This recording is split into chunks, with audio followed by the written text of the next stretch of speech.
Well, we are just going to jump right in here because time is limited and we have a fantastic guest today. Welcome to the Power Hour. I'm Dr. Caroline Heldman. I'm wearing two hats, right? The Chair of Critical Theory and Social Justice, co-sponsor for this event, as well as the Executive Director of the Representation Project. And the Power Hour is a gender justice series featuring some change makers, which my co-host will talk about in a moment. So it is my honor to introduce Sydney Corey. She is a film professional with experience working in organizations, including the Representation Project, but she has left us and is doing big things in the world with Film Independent and A24. She's currently at Concordia Studios. Sydney just ran a successful Oscars campaign, which I hope she'll mention briefly before introducing our guest. So I'll pass the baton to you, the great Sydney. I can't say that I ran that campaign, but I was definitely a part of it. I'll take the credit right now though.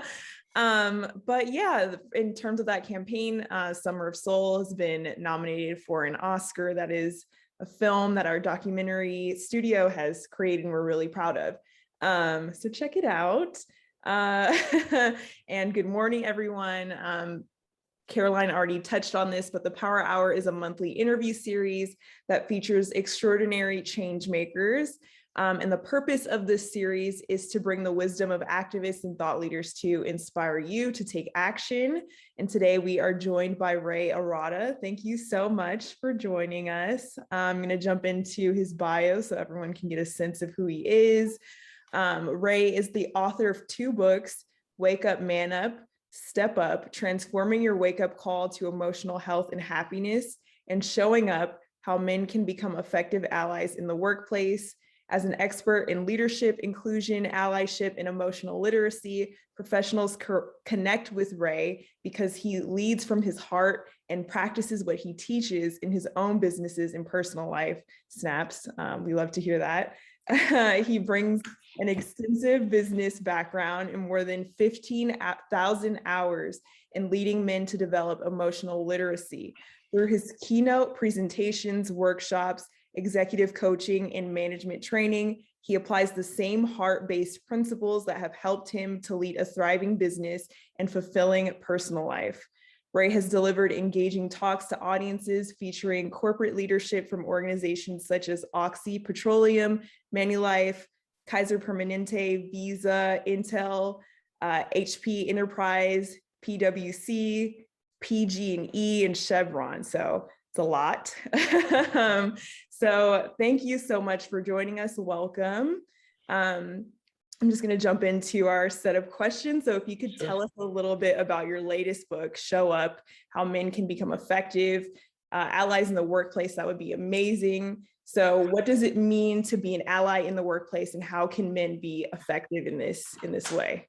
So first of all, thank you for having me here. A memory of the first Betterment conference just is coming, and it was Jennifer jumping out of the car and running down to make the screening of the film that we were featuring at PG&E in 2016, and she made it. That memory just came to mind. I had to kind of put that out there, but be that as it may, my latest book, Showing Up, I wrote it because I kept getting asked the question by men, what do I do? What do I do? What do I do? And I was getting asked by a lot of diversity leaders, how do I engage my men? And those that come from historically marginalized groups are saying, is this true? Is this possible? How can I support? How can I be supported? So when the pandemic presented itself, I got a bit of a push. And the way when I write a book, I got to get the disorder and order out. And I know that sometimes when you write a book, and I know this from men's work, some men aren't ready to do a men's weekend. Some aren't ready to join a men's group, but they might read a book when no one's looking.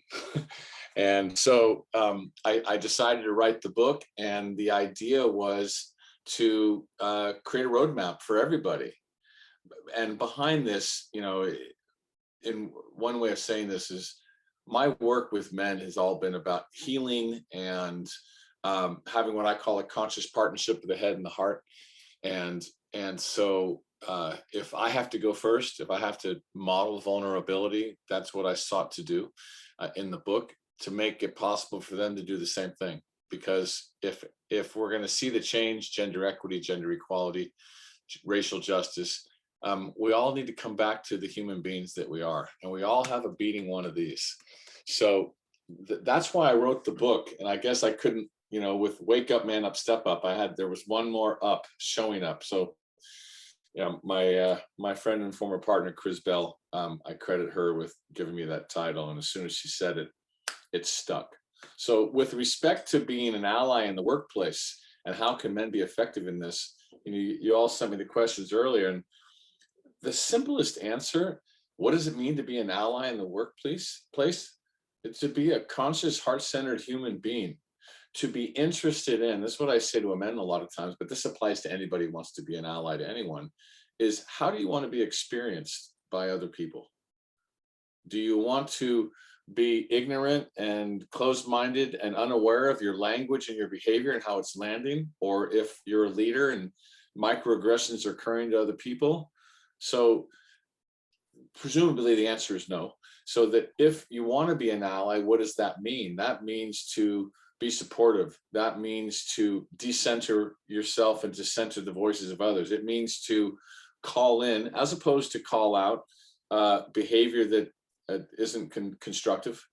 And I could go on, but I want to just stop there in terms of that short answer. And in terms of how men can be effective in this, put yourself on the journey of becoming an ally. What often happens, and this is probably because of the human condition, it's a painful event that gets a man's attention. That's not just true for men, but given that the question is about men, so my real invitation is, don't wait for that moment. Pay attention to the social and political narrative and ask yourself, do I want to wait till I screw up, or do I want to get interested in how I'm being experienced? So I'll just stop there because there's a lot there. Well, let's follow up on what you've just identified as the core, right? Which is the head and the heart. Yeah. You have dedicated your life to helping men develop emotional intimacy. Tell us more about what you mean by emotional intimacy and why it is at the core of your work. So when I did my men's weekend in 1999, it was because I got feedback by those closest to me, namely the mother of my children and my wife, that she was at the affect of my outburst, my emotional outburst. And given that nobody handed me a book on what it meant to feel my feelings, as a matter of fact, the man box, we didn't call it that back then, but men didn't show emotion except anger, which meant I didn't know how to feel sadness. I didn't know how to feel fear. I didn't even understand what shame was. And so when I went to the men's weekend and I went through a rudimentary, which I now teach, intro to feelings class, I'll never forget what they taught me. There are 5 core feelings: are mad, sad, glad, fear, and shame. And they sat us around and they asked us to remember the last time we felt one of those. They asked us to feel it in our body. They asked us to give it a sound. All these amazing things, which demonstrated to me that, women are really good at this, but men can too. And the payoffs were innumerable. And so from that men's weekend, and they told me at the end of the weekend, you're going to leave 10,000 feet in the air, and then you're going to have to come back down to earth. And you need to get into a men's group, which I now refer to as it's an emotional gymnasium, because life's going to come at you every day in your marriage, in your work, wherever the case may be. And to begin to learn to flex those muscles, emotional literacy is all about acknowledging that I have emotions in my body. And so what I teach folks, and I go into this to some degree in the second book, but much more in my first, is that we all have some form of trauma when we're little. And the little people in us make a decision about ourselves. Maybe I'm not lovable or I'm not good enough. And then we create protective behavior that helps us then. But fast forward to us being adults, it doesn't work. And so shining the light on that and giving people the opportunity to understand the distinction that was then and this is now, men and women, and even those that don't identify as such in the workplace, can begin to develop an emotional literacy, if you will. So instead of reacting, they respond. And lastly, I'll say my little mantra is to feel is to heal. And then we can write a new story. You're getting me going here, doctor. Yeah, this is good. This is great, right? Thank you. So, yeah, it sounds like you came away with a lot of useful tools for being more emotionally engaged with yourself. So I'm curious, can you tell us more about how all of that kind of plays into your focus in corporate America? So like, why is emotional literacy, like leading from the heart, why is that so important in the workplace? Do you have any advice? So along the way, when I was doing this work, I kept recognizing certain cornerstones or attributes that I was working on and developing. And in my coaching practice, I was hearing business people and leaders articulate business pains, but in reality, they were personal people pains. And these I created in my book what I call the principles of heart-based leadership. They are emotional literacy, which we just discussed, vulnerability, and I credit Brene Brown, Dr. Brene Brown, for her definition of uncertainty and risk, emotional exposure, authenticity, accountability, inclusivity, and love. And people, I used to be afraid to say the L word in corporate America, and I said, hell with it, I'm just going to say it. I even say the H word now, heal. But be that as it may, if the way I think about it is to see you, Sydney, to respect you, to value you, to honor you is to love you. So I'm going to go that extra yard and just put that out there, because at the risk of sounding trite, all we need is love, but it's what makes the world go round. There's another one, but it's true. And imagine hearing that from a 6'4" Italian-American cisgendered white guy. The men are going to hear that, and maybe because I was vulnerable and I went first, it makes it possible for other men and other human beings to do the same. I'm a heart guy through and through. So that's why it's the new technology, and it's been there all along. So that's kind of what I mean about that. And so I seek to bring that in to corporate America. So whether it's at the Betterment conference or a training, I'll say to the people that have hired us, all right, who's the senior leader that's willing to get up in front of people, be humble, tell on himself, admit his mistake, share his learnings, so that others can do the same. The message is from him doing that say a lot to the women and to the folk that don't identify like men, and to the men. So that's my angle, and I'm sticking to it. That actually, oh, sorry, Caroline. But you mentioned accountability. Yeah. And I'm curious your thoughts on this whole conversation around like cancel culture versus accountability. So can you talk more about that? Yeah, so first I'll define accountability. Accountability that I learned from the Mankind Project, and I embody it now, is taking full responsibility for my words, choices, and actions and their consequences, intended or not.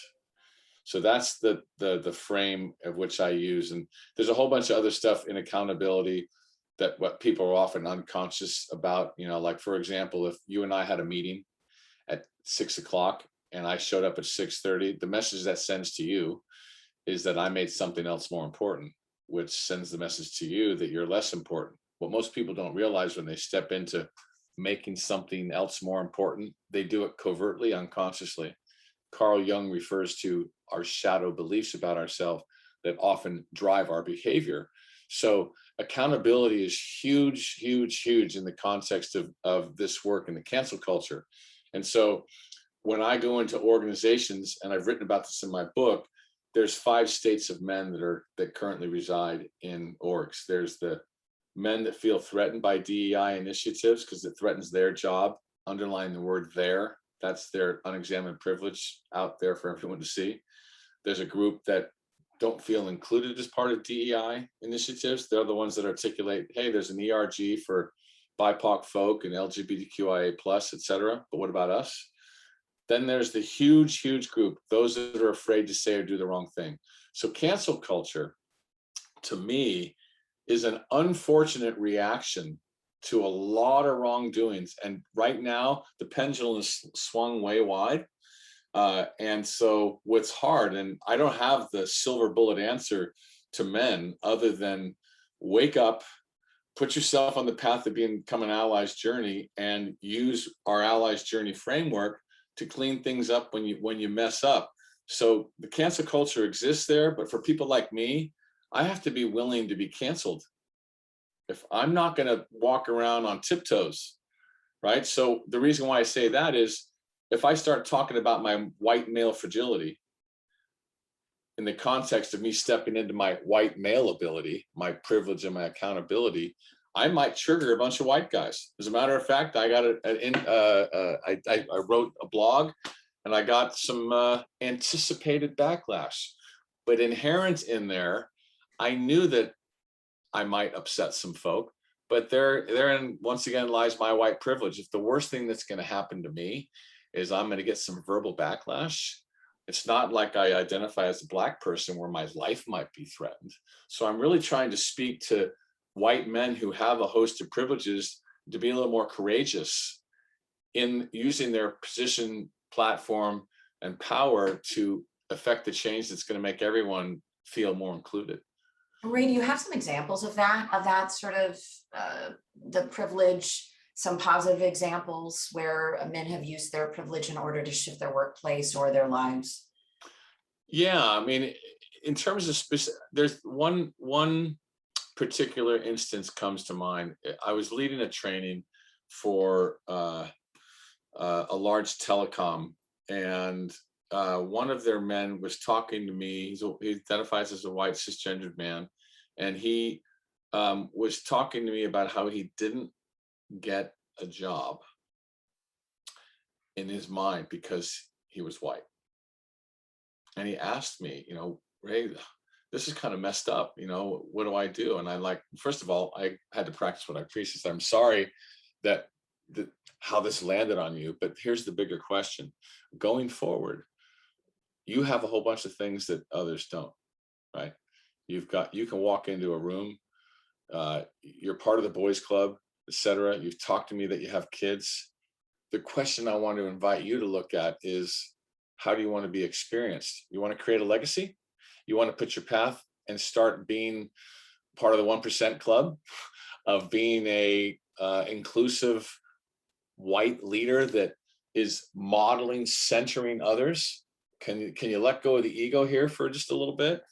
Because that may catapult you. I mean, I have this very same conversation with my youngest son, who's working. He's a software developer, or going to be. He's an engineer right now, and so he's asked me these questions. He likes Jordan Peterson. Not everybody does, but yeah. I do not, Ray. I do not. Neither do I. Neither do I. But and he voted for that other guy. So I have to learn how to meet people where they are, because that's part of the work. That is the crux of the work that I do. How do you meet men where they are without shaming or blaming them? And why is that so important? And I know, Sydney, you have a follow-up as well. This is such an interesting conversation. Yeah. Is it because it makes the work more effective? I'm assuming that's why. If I go like this to Ben, if I tell them they're wrong, they're going to go into shutdown. Yeah. And they won't hear. They need to be heard. They need to be understood. They need to see a model. They need to feel and know that there's no agenda. If they need me to go first, then I will. And so I don't know if your listeners are familiar, or if you're familiar with the Cartman triangle, which is this notion of victim, persecutor, rescuer, but all of us can play in those roles. But I put a big X through that triangle because it's the accountability triangle that I try to teach, which is this happening on my watch? The answer usually is yes. What do I have to do with it? Usually that's a little more difficult to identify. But then ultimately, if somebody can own that what's happening on their watch, then the next question is, okay, what's your commitment to do something different? That's all about accountability. So I could go in a couple of different directions, but I'm cognizant you have a lot more questions to ask. You're revving me up here. I'm just getting started. Just to follow up on that, given all of the years that you've dedicated to kind of switching or transforming these like gender roles, have you seen a lot of progress as you've taken this on? So here's what I have been noticing. For a lot of years, I was banging the drum and not that many, I mean, a few people were listening. But with the momentum that has been gained from Time's Up, Me Too, then COVID, then the Black Lives Matter movement, it's formed what I call a perfect storm that's shining the light on the majority, men. So there's an opportunity in time right now to understand and acknowledge that, and Tony Porter speaks to this, that why is it that the majority has allowed the minority to control the narrative? So right now, what I'm noticing, and this is just a real simple example, aside from more and more companies being interested in engaging with us and coming to the Better Man conference, there is something as simple as I'm an avid cyclist, and when I'm not doing this activist gender stuff, right, the engaging men stuff, and I'm just riding my bike, I'm with another group of men.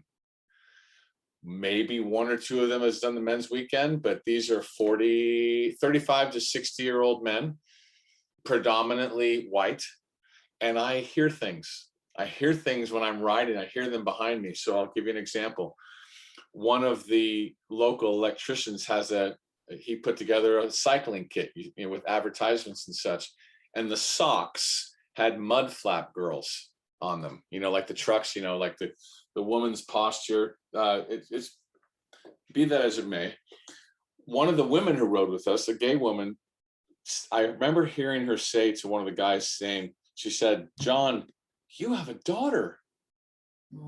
What are you doing wearing those?" Now, so she did that once, but after she did that, I got rid of my socks. And then I've been starting to hear the men and him start to call out the other guys. So I've been noticing in these other pockets that it's unavoidable. It's in the news. And what I'm not hearing very much, in fact, hardly at all, is any kind of backlash. These guys have daughters, they have wives, for those that identify as heterosexual, and that's a good thing. So, and more sports figures I'm seeing, I've become friends with Justin Baldoni, who did a TED talk called Man Enough, and he wrote a book, and I had him on the Better Man conference. And he's another great example, a young father taking to heart emotional literacy, all the stuff we were talking about earlier. So I'm encouraged, actually. I really am. I'm encouraged. Big fan of Justin. Yes. Yes. And to follow up on that, you talk about being the first in your group, right, or mentoring this behavior and the subtle but powerful effect that had on other men who then picked it up. How did this all start? What was your click moment? Why did you decide you were going to dedicate your life to liberating men from, limiting masculine norms? So it was a slow burn, and then it was a particular moment. So the slow burn was after 100 people, men and women coming to me saying, "Hey, Ray, you said something." I'm like, "What did I say?" Or, "Can I have a cup of coffee with you?" I started sending men to these men's weekends. Then I went in with the Inside Circle, and I started doing prison work. And I recognized that there was another calling for me. And after I did a money workshop with my friend Deborah Price, who trained me to be a money coach, that was way back when, I left the financial services industry and started coaching. And I couldn't unhear pain. And so I got introduced to a lot of coaching folk. And then I met a guy who said, "Ray, you're playing a one-to-one game, and you need to be playing a one-to-many game. You need to write a book." And so through the grace of God, I went running one day when I shouldn't have been, because I have a hip replacement. And I landed on a little rock that broke my 5th metatarsal in my foot. And they told me, "You can't work out, you can't do an exercise bike, you can't swim." And a little voice in me said, "Write the book, write the book." So I wrote the book. And then I met a diversity and inclusion consultant who said, "You really have something here, Ray, but I want you to go to a women's leadership event." Watermark was putting on an event in Silicon Valley. And she says, "Just go and listen. You might be the only guy there. So I went and I listened. And that man in the mirror moment happened then, part A of the man in the mirror moment, whereby I realized all those times my mom was telling me that being second born in an Italian American family, her parents are immigrants, that all the rights and privileges and opportunity went to her brother because he was a boy, but not her. My wife is oldest of 7 in an Italian family. Youngest brother was basically running the business. And then my daughter was going to be graduating from Duke with a degree in computer science. So she challenged me, said, Ray, you can keep doing your little men's weekends. And that's good work. Or you can go into corporate America. And after speaking at a number of conferences, one day I went to City Hall. Mayor Ed Lee, may he rest in peace, was doing the gender equity challenge. And there's all this politicians left and right, they're saying this and that. And I'm sitting in the back of the room and I'm like, what about the men? They're talking about this to be a competition, but what about the men? And I'm sitting there going, should I raise my hand? Should I ask the question? And I started to feel a little sweaty. And I go like just to raise my hand. They said, no more questions. And I'm like, damn. So I leave and I said, I guess I need to do something. And I reached out to several corporate folk. I had no idea what I was getting myself into. And I said, I've got this idea of advancing healthy masculinity into the corporate space. And I reached out to Pricewaterhouse, Genentech, Kaiser, a few others, and they said, sounds like a great idea. And with that, the Betterment conference was born. But one other thing happened before that, and this is where I met Jennifer. I went to the International Masculinities Conference in New York, hosted by Michael Kimmel. And I was all hot to trot, like totally dedicated. And there was a backstage, and I ran some little corporate panel on engaging men. But someone told me that Sheryl Sandberg was backstage, as was Jennifer, and I didn't know Roseanne Arquette was too. So I walked back there like I owned the joint, conscious use of my privilege. And I walked up to them and I said, excuse me, I'm Ray Arata. This is what I'm doing. I'd love to talk to you all at another time. And I got cards. And with that, my relationship with 2 of the 3 began. And Jennifer and I subsequently done panels, and Sheryl and Jennifer supported me in the book launch. And so that was really the moment.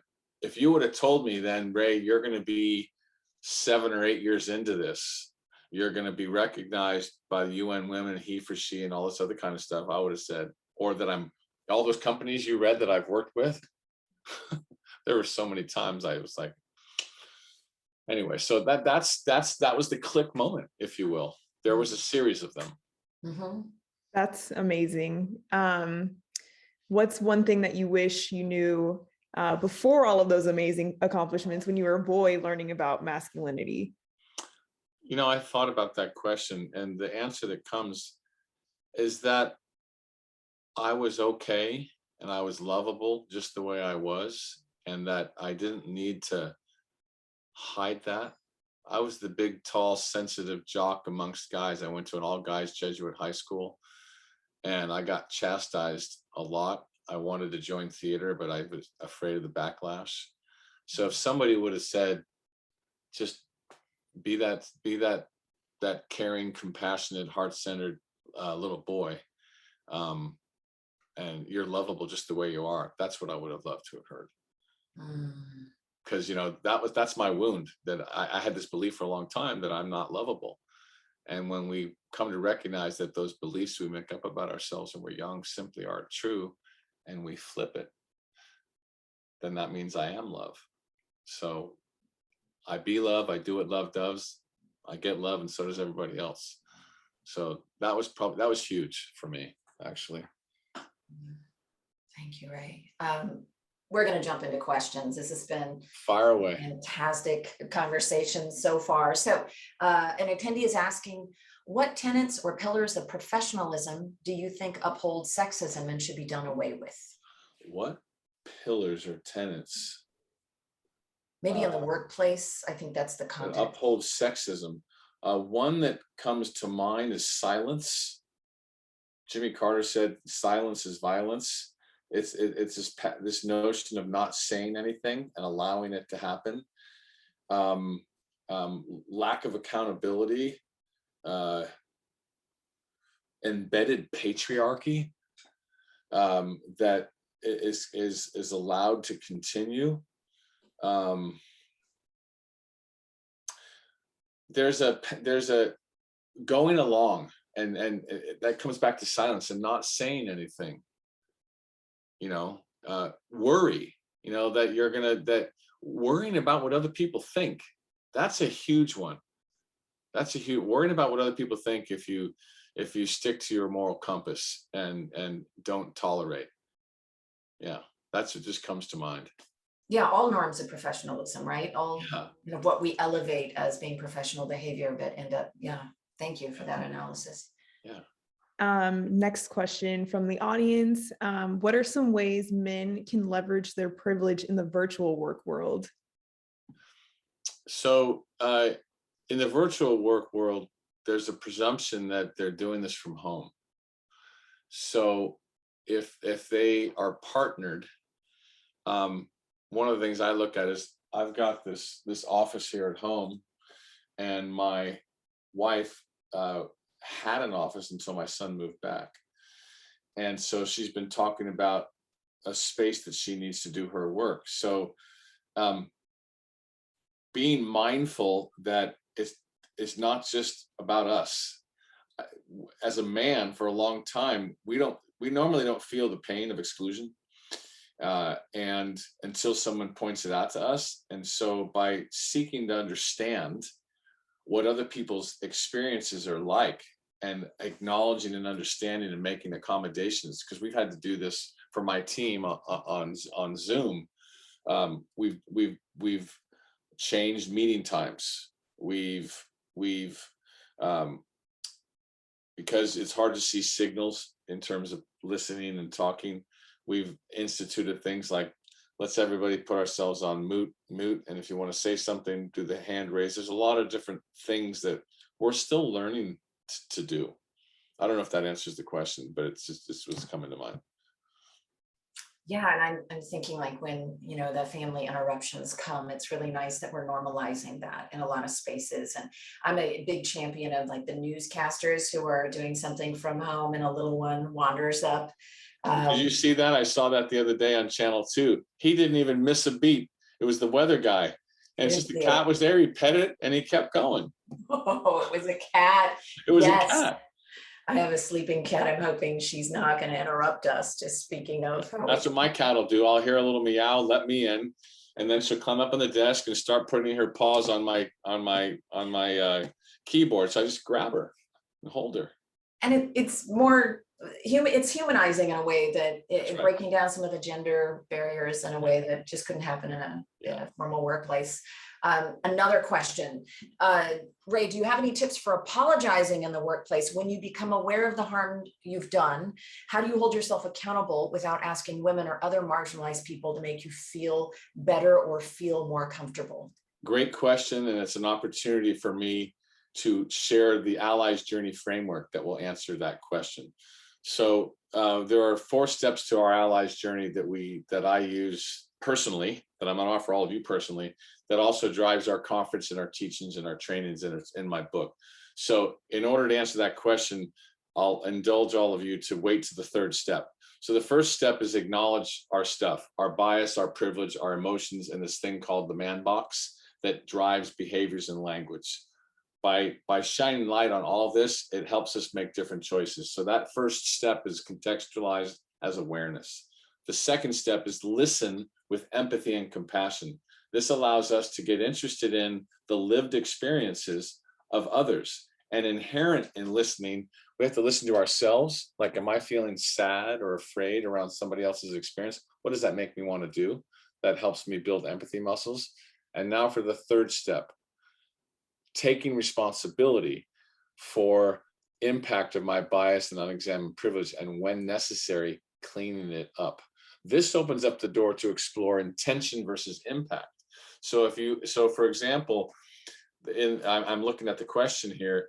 If someone made a mistake, the last thing you want to do is, if this is brought to my attention, is to say I didn't mean it, because all that does is center me again and invalidate their experience. So my little rule of thumb is listen from the heart, which is about being curious, taking ownership and saying, I'm sorry that this landed on you in this way.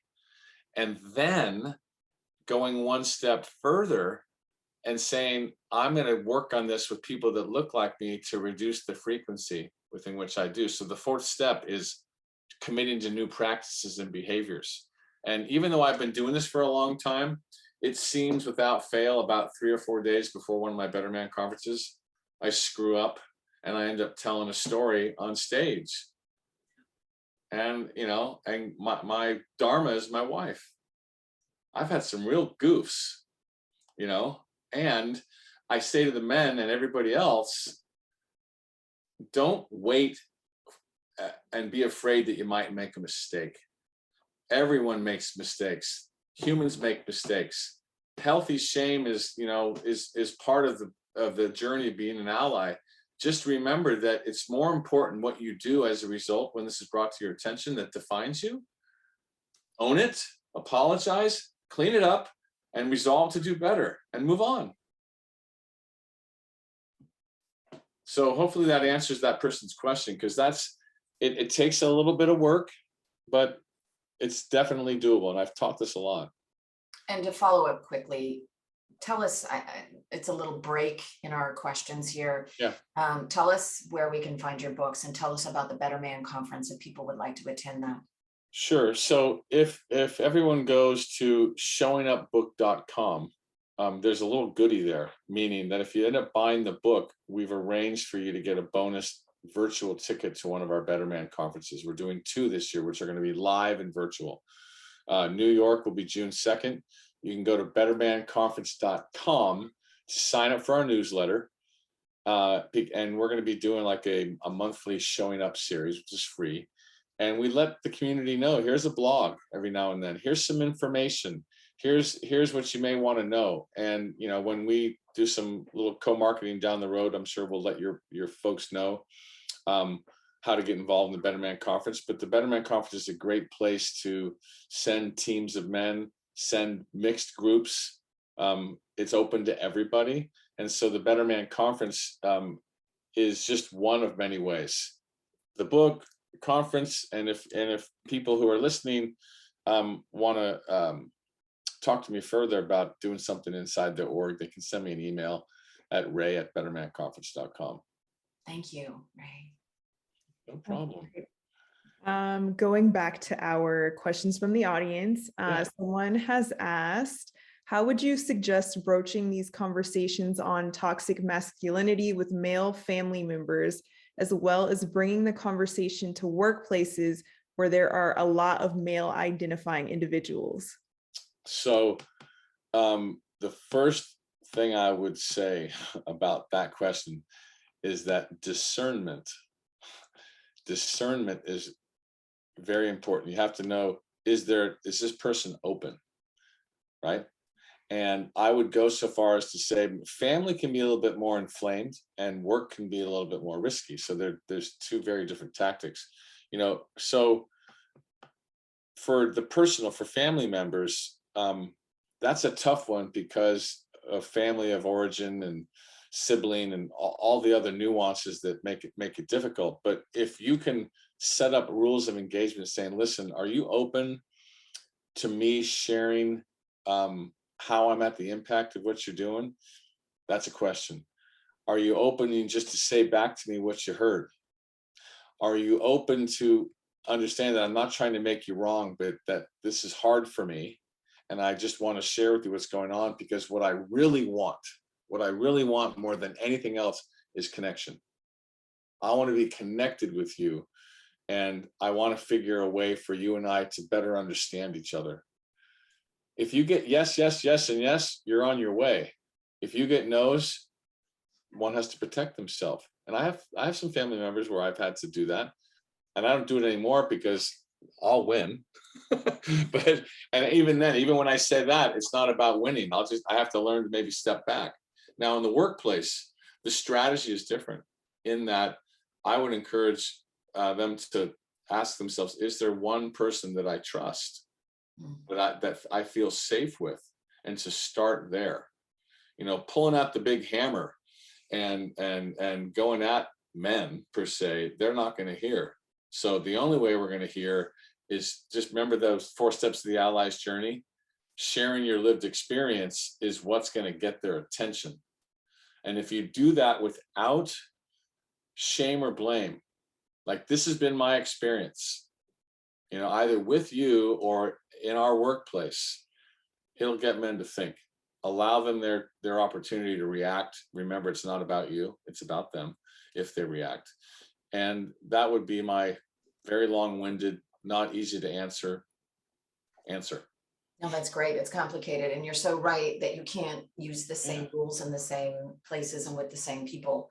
And it's not worth if it's not going to be effective, why would you, why sacrifice personal relationships or workplace relationships? Along these lines, Barry has asked, Ray, how does one leave the 5 behind? The mad, the sad, the glad, shame, and fear. How do we leave them behind? I don't think, Barry, you meant that to be a trick question. The playful answer is we don't leave them behind, we keep them in front of us. Men try to figure everything out from the chin up. And I always encourage them that there's this vast amount of real estate below the chin called your body, which is where your emotions reside. And given that most of us weren't taught how to feel and connect to them, we stuff them. And what I can say for myself is, until I learned this, and I saw my mom model this, is that when I'm afraid, I get angry, as opposed to just saying I feel fear, right? Or if I have loss, I get angry. I used to. Now I unscrew the lid and allow the tears to come out. And so I go right at the feelings all the time, men or women. I'm like, what are you feeling? Take a breath into it. Give it some life. To feel is to heal. And that's one of my little mantras. So it's not about leaving them behind. That's old school.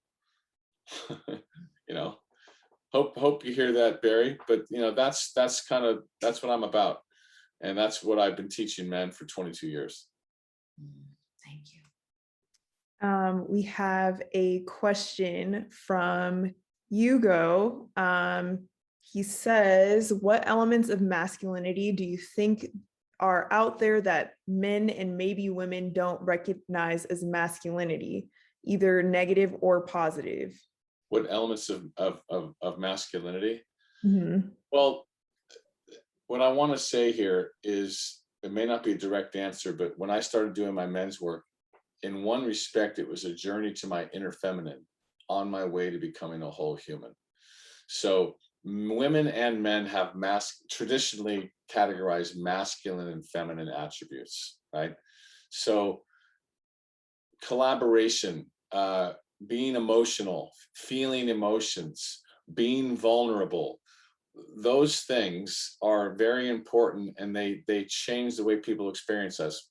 What I've done on a number of instances at a Betterment conference, I'm standing up on the stage and a question along these lines come up around vulnerability, and I'll say, guys, watch this. And I turn to the women and I say, so to the women in the room, if I admit that I'm afraid, or I'm sad, or I don't have the answer to a question, or I'm feeling lonely, do you trust me more or less? By a show of hands, what's the trust? And the hands go up. And so I do that to model, as a form of healthy masculinity, what's in it for me. Because at the end of the day, whether it's in our relationships at work or at home, trust.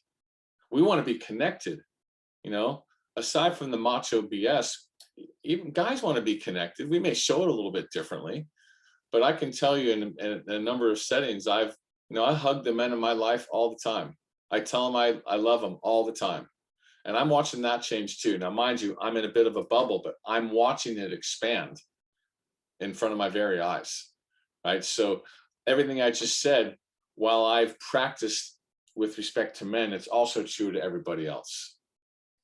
It's the same stuff, because we all have one of these. Yeah. Yeah, exactly that, becoming more fully human. And Hugo had a follow-up question along Sure. these lines, right? So the question of how we can acknowledge our behavior and actions to increase self-awareness, like what can people do? Great question. So aside from the plug of read my book and put yourself on the path of becoming an ally, this is not something that we can do alone. And so there's a context of what I call support accountability. So when I was coming up, it was suggested to me, Ray, build a court of support. Have a woman, have a person of color, have somebody who comes from LGBTQIA, and meet with them regularly, and share your learnings, and connect with them, and give them permission ahead of time to call you out. And so in my men's work, we have that. And so what I've been working on doing lately is to bring this into the work environment in terms of feedback. If we use the context of love relative to feedback, and imagine if your team had an understanding that we all want to grow and be better people, that we're going to grant everybody advance permission that when we go unconscious, whatever the signal we need, maybe a tap on the shoulder, hey Ray, you're doing it again. Whatever the case may be, it sharpens and it raises our self-awareness, because like I said before, this is not something we can do on our own. Now, initially, us guys, we've got to go do that. In the very beginning, when we were talking, I think we were talking about, men, getting together with men. So that's something that I think is critically important, so that we can play a little catch up, because this is happening on our watch, and we need to step into some level of responsibility. And So- follow up on that, Ray, how do you balance? So it's wonderful to have a diverse group of voices to bounce ideas off of.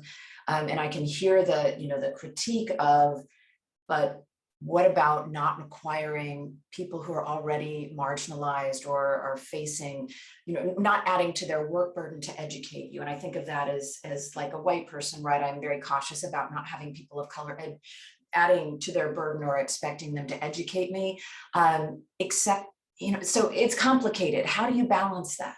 So first off, I was taught a long time ago that it's not their job to educate me.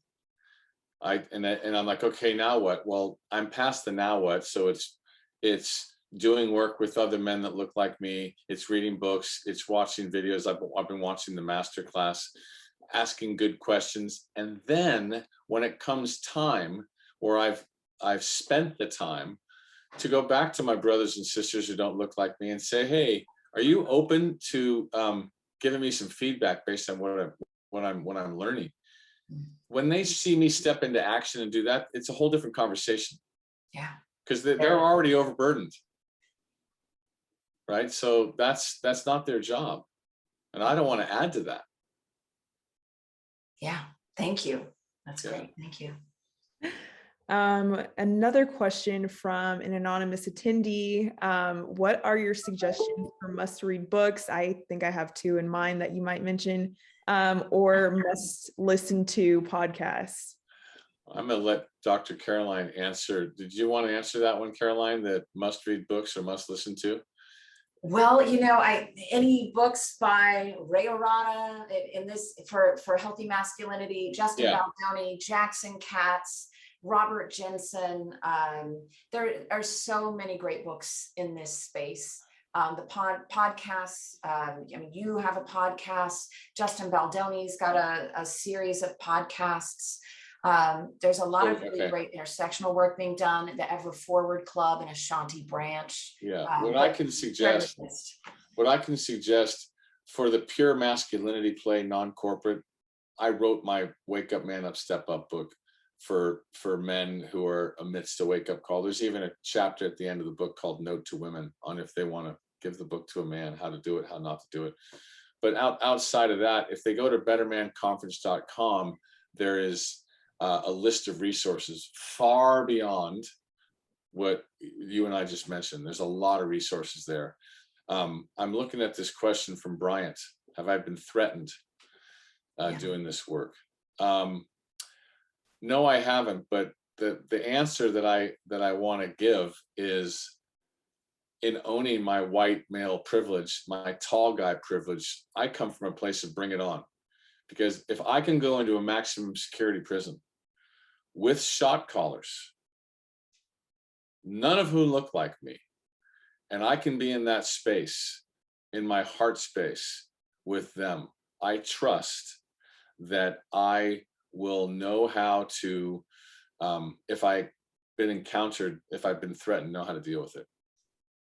Not physically, but just emotionally. Right? And if I take one on the chin, maybe I take one on the chin. But then that's an extreme situation. And I want to acknowledge your fear of being harassed online. So my little rule of thumb is come from a place of the verbal harassment that may be directed at you tells you a lot more about them than it does you, and put on your shell and don't take it personally, right? And sometimes that's also indicative of progress. So to be courageous, and don't do this alone. And if you want to talk offline, send me an email, ray@bettermentconference.com. I'm happy to support you in whatever that would look like. Sometimes dealing with it is letting, like water off a duck's back, like letting it wash off you, not giving it any more attention than it deserves. Yeah. Yeah. And in fact, he asked, do I need to get to, so what if it happens? It sounds like the answer is yes. That's exactly right. Another question from Catherine. So we have 2 left and we have time for this, which is remarkable. This is good. How can a woman invite a man to participate in allyship and convince him to take the time to learn these skills in the workplace, especially when power dynamics are involved? So there's 2 parts to the answer. First of all, I like your use of the word invite. The reframe is, instead of convince, I would say invite you to share with him what's going on for you at your company, and request or ask for his support. When a guy gets asked, hey, can you help me out? Unless he's a real idiot, he's going to find a way to say yes. So that's hook 1 that you get into him, if he says yes. So then if he says yes, just say, listen, this is my plan. This is where I want to go. This is the kind of support I need. And this is what's that's outside of my reach. So a lot of times I talk to women about, is there a man that has a little bit more position, a little bit more power in the org that gets it, that you could reach out to and share your lived experience? There's that step 2 of the ally's journey, and see if he's got a beating heart. And if he does, then say, this would be really, really helpful. And here's the thing of, there's mentorship and there's sponsorship. They're 2 different things. If we look at this as relationship and there's a 2-way street, also ask him, what would you like to get out of this? Because it's not about men mentoring women. I think women have so much to offer us. Us guys are the ones playing catch up. So maybe, even though this came presumably from a woman, question I'd pose to the men who are listening, or who might listen to this in the future, is, what woman are you asking for guidance from? Are you willing to get the feedback? Are you open to hearing it? That's growth mindset right there. And if we refer to ourselves, as just what I do, as forever an ally in training, there'll come a day when someone will anoint us and call us an ally, but it's a journey. Wow, that's really powerful to reflect on. Last question from the audience. How do you deal with or engage with people that don't share the same assumptions about gender equity? So the playful answer that I thought about earlier was, I don't, but that's not true. Pursuant to my listening from the heart versus listening from the head, I would get curious. I would want to ask them questions about what their assumptions are. I want to ask them, where do those assumptions, where did they come from? I would ask them questions like, are there any women in your life, anywhere, aunties, grandmas, sisters? What kind of world do you want for them? along those lines, because sometimes men are in stories about what all this means. And the story I make up about men like that is if they don't share the same assumption about gender equity, that tells me that they're afraid or they're not educated. So rather than bang them on the head with the bat, I'm going to get curious and drop cookie crumbs to see if they, if they're open to learning a little bit. And if they're not, and if they're just convinced, I'm going to not waste my energy. And stay open to the possibility they might come around, because that's happened too. Well, fingers crossed that more people come around. Yeah, they will. I'm hopeful. Yes. So last question that we ask on the Power Hour. If you had a magic wand, what would you want to change about the world for gender justice? So, as a man, it's hard and laborious to stick to the old ways of being. And what I'd love to see it shift to would be shared leadership, shared responsibility, a world where I don't have to do it all. I know that that's old programming, but I get looked up to as this powerful guy. And next thing I know is I'm alone and I feel alone. I don't want that for anybody. And so, like, when I was curating the Betterment conference the other day with Eduardo Placer, a gay Cuban man, and Jennifer Brown, I said to them, this is so great. I don't have to do this all by myself. And I almost cried, because the weight that someone passed down to me that I didn't ask for, but I assumed I was supposed to. Imagine if men could shift to there. Women and everybody else, people of color, the LGBT, they could all step and bring their amazing gifts, and we could share in the responsibility, share in the opportunity. That would be amazing. Yes, agreed. Totally agree. Well, it's been a pleasure. So many great questions from the audience. But yeah, this was amazing. Thank you so much for joining. Ray, just Yeah. It was my pleasure. It's just, I feel really graced to have the opportunity to, share my thinking, which is coming from the right place, to an audience that already knows what I'm talking about. I just hope that those that listened and who will be listening can take some kernels and step into action themselves, because that's what we're looking to do. yes. Yes, act on your principles. Thank you, Ray. Sydney and I thank everyone who attended, and we will see you again soon. Please visit Ray's website and purchase Ray's newest book if you want to transform your life and your workplace. Take care. Bye. Bye.